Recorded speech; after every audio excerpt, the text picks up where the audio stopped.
Doesn't he know that we don't have Labour money trees? Let's begin.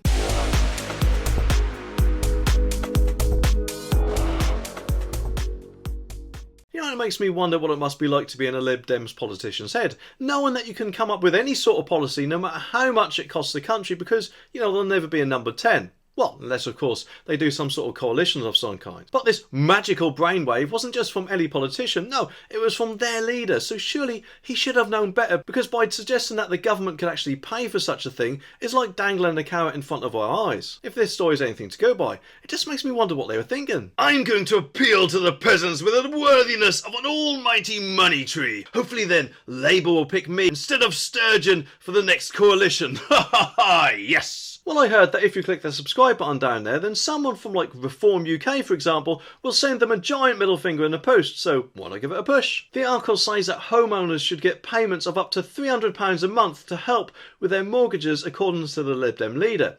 And it comes as millions of households across the nation are facing rises with their deals scheduled to end next year. And he called for the creation of a £3 billion mortgage protection fund in order to assist families facing crippling increases in their payments.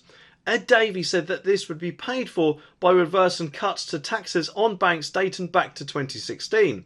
Under his proposal, homeowners who see their prepayments increase by more than 10% of their income would be able to apply for the monthly grants. Now, don't get me wrong, of course I realise that everyone is going through a cost of living crisis at the minute, and this mortgage hike certainly won't make things easier for a lot of people out there, so it's understandable that people want as much help as they can get, and I don't blame them for that. However, I'm guessing this will probably affect more people than what Ed Davey probably thinks it will do, and by giving every affected household £300 every month is more than likely going to cost more than the £3 billion he earmarked for it. Which, by the way, don't forget, we'll probably all end up having to pay back in the long run, such as of course the furlough, which quite a lot of people had last year. Unfortunately, I was not one of them. I still had to go to work, which sucked, but let's not get into that right now. But what also about renters? I'm sure quite a lot of their payments will go up. No doubt, of course, as a side effect from the landlord's mortgage payments also increasing, although admittedly there probably is some sort of conditions on how much a landlord can raise rent. There's rumours, of course, that Jeremy Hunt on November the 17th, I think it is going to announce all sorts of measures, including a stealth tax increase, which is apparently going to extend the freezing of the current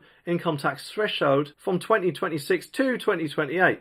And I'm sure he'll probably bring in all sorts of other austerity measures for not only the money they're currently dishing out to people, but probably also planning for future money they have to dish out as well. So surely something like this would add a substantial amount to that, which, as I said, we'd all have to pay back. And in my opinion, would probably bankrupt the country in the long run. The central bank raised its base rate of interest on Thursday by 0.75 percentage points to 3%, the biggest increase in 33 years. The bank warned that further rises might be required to bring down the runaway inflation, but there may be a glimmer of hope for homeowners as some of the high street banks have announced a surprise cut to rates which will see some customers' mortgage bills fall. And if that's the case, then hopefully that will continue, but I'm sure we'll all agree that the last thing that anyone needs is what a smart meter has been doing in this video, which has been causing nothing but trouble, including power cuts, meaning that if you're with a certain supplier, it could soon affect you too. Anyway, subscribe for more and I'll see you in the next one.